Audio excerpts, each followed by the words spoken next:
আমরা প্রথমে এরকম ছোট একটি কোকা-কোলা বোতল নিয়েছি, এটাতে আমরা এই এলপিজি গ্যাসটা আমি ভরে নেব। তাহলে কী করতে হবে, আমাদের এই যে এটা চাপ দিলে আছে না, তখন গ্যাসটা কিন্তু বের হয়ে যাবে ইজিলি। সো আমি তখন ইজিলি কিন্তু এটার ভিতরে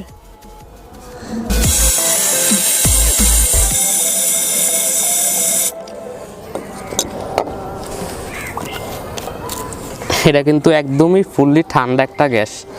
সো এটা এখন আমি কি করব, এই দুইটা সাইডে রাখি, এই কোকের বোতলটা আস্তে আস্তে খুলবো এবং এই বোতলটাতে গ্যাসটা ভরে দিব আর কি। এখন এটু গ্যাস আমরা মানে কোক আমি ফেলে দিব।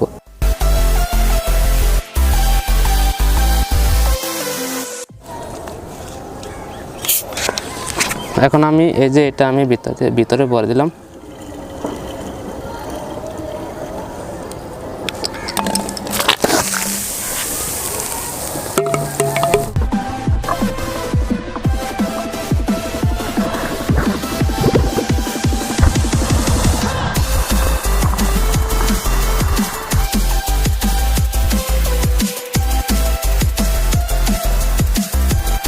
হালকা আমি কোক ঢেলে নিচ্ছি।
Technolodgy.